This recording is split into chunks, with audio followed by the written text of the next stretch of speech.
मध्य पूर्व एक बार फिर उबल पड़ा है। यमन के हूती विद्रोहियों ने दावा किया है कि उन्होंने इसराइल के बेन गुरियन अंतर्राष्ट्रीय हवाई अड्डे को निशाना बनाकर 2 बैलिस्टिक मिसाइलें दागी, जिनमें से एक को हाइपरसोनिक मिसाइल बताया जा रहा है। इतना ही नहीं, बल्कि यह हमला तेल अवीव तक हुआ। हूतियों ने कहा कि यह हमला इसराइल द्वारा यमन की अहम बंदरगाहों पर की गई हवाई बमबारी की जवाब में किया गया। हूती सैन्य प्रवक्ता याह्या सारिया ने एक बयान जारी करते हुए बताया, हमने बेन गुरियन एयरपोर्ट को अत्याधुनिक बैलिस्टिक तकनीक से निशाना बनाया है। हमारी एक मिसाइल हाइपरसोनिक थी और लक्ष्य पर सीधा प्रहार हुआ। एयर ट्रैफिक बाधित हुआ और इसराइल में दहशत फैल गई। हालांकि इस दावे की स्वतंत्र पुष्टि अभी तक नहीं हो पाई, लेकिन इसराइल की सुरक्षा एजेंसियों में तुरंत हाई अलर्ट जारी कर दिया गया। इसराइली रक्षा बल ने पुष्टि की है कि एक मिसाइल को David's sling air defence system के जरिए इंटरसेप्ट कर निष्क्रिय कर दिया गया। हालांकि दूसरी मिसाइल को लेकर इसराइल ने कोई बयान नहीं दिया, जिससे यह अटकलें लगाई जाने लगी कि वह मिसाइल अपने लक्ष्य तक पहुंची या किसी नुकसान का कारण बनी। बेन गुरियन एयरपोर्ट पर कुछ समय के लिए उड़ानों को रोक दिया गया था, जबकि कुछ फ्लाइट्स को दक्षिणी इसराइल के रमोन एयरपोर्ट की ओर डाइवर्ट किया गया। आने वाले फ्लाइट्स को कुछ घंटों के लिए मोड़ दिया गया, जाने वाली उड़ानों को रद्द कर दिया गया या फिर उनमें देरी की गई। इसराइली एयरपोर्ट अथॉरिटी यानी IAA ने अब तक एयरपोर्ट के नुकसान को लेकर कोई आधिकारिक जानकारी नहीं दी है। यह हमला उस बढ़ते क्षेत्रीय टकराव का हिस्सा माना जा रहा है, जिसकी शुरुआत 7 अक्टूबर साल 2023 को इसराइल और हमास के बीच हुए संघर्ष से शुरू हुई थी। Aim right, achieve big. At KR Mangalam University, we provide you the platform to turn your dreams into reality. At KR Mangalam University.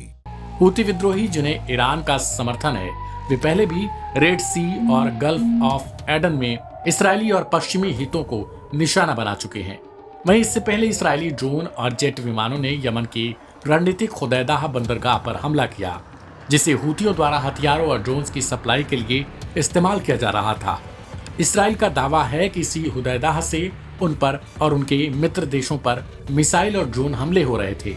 यह आत्मरक्षा में की गई कार्रवाई करार दी गई।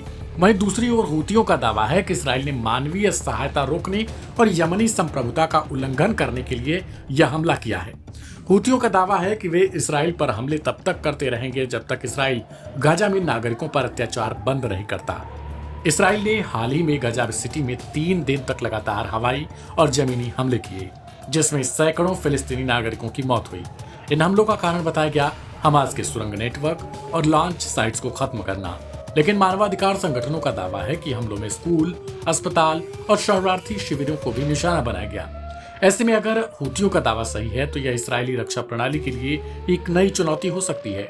इसराइल को अब अपनी रणनीतिक सुरक्षा तैयारियों को यमन तक विस्तार देना पड़ रहा है, जिससे उसकी सैन्य क्षमता पर दबाव बढ़ रहा है। अमेरिका, सऊदी अरब और संयुक्त राष्ट्र इस संघर्ष को रोकने के लिए राजनयिक प्रयास तेज कर सकते हैं।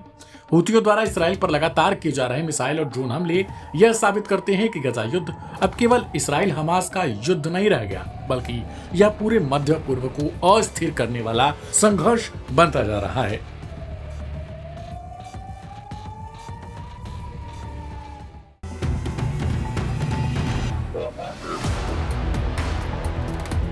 गजा में चल रही मानवीय त्रासदी के बीच एक और घटना हो गई है। रफा शहर में मंगलवार को एक मानवीय सहायता केंद्र के पास इस्राएली सेना की गोलीबारी में कम से कम 14 फिलिस्तीनी मारे गए और लगभग 90 लोग घायल हो गए। ये घटना उस समय हुई जब भूख से जूझ रहे सैकड़ों फिलिस्तीनी गजा ह्यूमैनिटेरियन फाउंडेशन यानी GHF द्वारा संचालित एक सहायता वितरण केंद्र पर भोजन प्राप्त करने के लिए लंबी कतार में खड़े थे। ये केंद्र इसराइल और अमेरिका के समर्थन से चल रहा है और इसका उद्देश्य गजा में भोजन और अन्य आवश्यक वस्तुओं की आपूर्ति करना है। हालांकि इस घटना ने क्षेत्र में गहराते मानवीय संकट को और उजागर कर दिया है। गजा स्वास्थ्य मंत्रालय के प्रवक्ता ने बताया कि गोलीबारी में मरने वालों में महिलाएं और बच्चे भी शामिल हैं। प्रत्यक्षदर्शियों के अनुसार इस्राएली सैनिकों ने बिना किसी स्पष्ट चेतावनी के भीड़ पर अंधाधुंध गोलियां चलाई, जिससे अफरा तफरी मच गई। घायलों को तुरंत नासिर और अल अहली अस्पतालों में ले जाया गया, लेकिन वहां चिकित्सा संसाधनों की भारी कमी के कारण इलाज में कठिनाइयां आई। एक प्रत्यक्षदर्शी ने बताया कि हम सिर्फ भोजन लेने के लिए आए थे, लेकिन अचानक गोलियां चलने लगी। लोग चीख रहे थे और चारों तरफ खून ही खून था।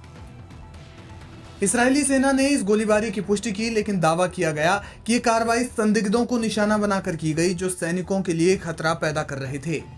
सेना का कहना है कि वो सहायता केंद्रों तक लोगों की पहुंच को बाधित नहीं कर रहे, बल्कि सुरक्षित मार्ग प्रदान कर रहे हैं। हालांकि हमास ने इस हमले को जानबूझकर किया गया नरसंहार करार दिया और इसे इसराइल की उस रणनीति का हिस्सा बताया जिसमें भोजन और सहायता को युद्ध के हथियार के रूप में इस्तेमाल किया जा रहा है। हमास के प्रवक्ता ने कहा कि इसराइल भूखे लोगों को पहले लुभाता है और फिर उन्हें मौत के जाल में फंसाता है। आपको बता दें कि ये कोई पहली घटना नहीं है। 1 जून 2025 को रफा में एक अन्य सहायता केंद्र के पास हुई गोलीबारी में 31 फलस्तीनी मारे गए थे।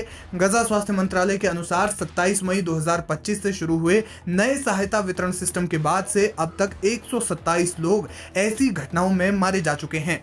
ये केंद्र जो इसराइल और अमेरिका के समर्थन से स्थापित किए गए हैं, बार बार हिंसा का शिकार हो रहे हैं। संयुक्त राष्ट्र की सहायता एजेंसी UNRWA ने इन केंद्रों को मौत का जाल करार दिया है, जहां भूखे लोग भोजन के लिए अपनी जान जोखिम में डाल रहे हैं। संयुक्त राष्ट्र और मानवाधिकार संगठनों ने इस घटना की कड़ी निंदा की है। संयुक्त राष्ट्र मानवाधिकार प्रमुख वोल्कर तुर्क ने कहा कि फिलिस्तीनियों को भूख से मरने या गोलियों का शिकार होने के बीच चयन करने के लिए मजबूर किया जा रहा है। ये किसी भी रूप में अस्वीकार्य है। संयुक्त राष्ट्र महासचिव एंटोनियो गुटेरेस ने भी ऐसी घटनाओं पर गहरी चिंता जताई और तत्काल युद्ध विराम की मांग की। UNRWA ने बताया कि गजा में सहायता वितरण की प्रक्रिया पूरी तरह से बाधित हो चुकी है, क्योंकि केरेम शालोम क्रॉसिंग जैसे प्रमुख मार्ग लूटपाट और हिंसा के कारण असुरक्षित हो गए हैं। गजा में मार्च 2025 से लागू इस्राएली नाकाबंदी ने भोजन, पानी और चिकित्सा आपूर्ति की भारी कमी पैदा कर दी है। गजा स्वास्थ्य मंत्रालय के अनुसार 7 अक्टूबर 2023 से शुरू हुए युद्ध में अब तक 54,000 से ज्यादा लोग मारे जा चुके हैं, जिनमें ज्यादातर महिलाएं और बच्चे हैं। इस बीच सशस्त्र गिरोह जैसे पॉपुलर फोर्सेस जो इसराइल के समर्थन से काम कर रहे हैं, वे सहायता ट्रकों की लूट में शामिल है, जिससे भोजन की कीमतें आसमान छू रही है। हमास ने इन गिरोहों के खिलाफ कार्रवाई तेज की है, लेकिन इसराइली नियंत्रण वाले क्षेत्रों में हिंसा को रोकना मुश्किल साबित हो रहा है। ये घटना गजा में गहराते मानवीय संकट को उजागर करती है। अंतर्राष्ट्रीय समुदाय ने युद्ध विराम और सुरक्षित सहायता वितरण की मांग की है, लेकिन अभी तक कोई ठोस प्रगति नहीं हुई है। गजा के लोग भूख, हिंसा और अनिश्चितता के बीच फंसे हुए हैं और इस तरह की घटनाएं क्षेत्र में शांति की उम्मीद को और कमजोर कर रही हैं।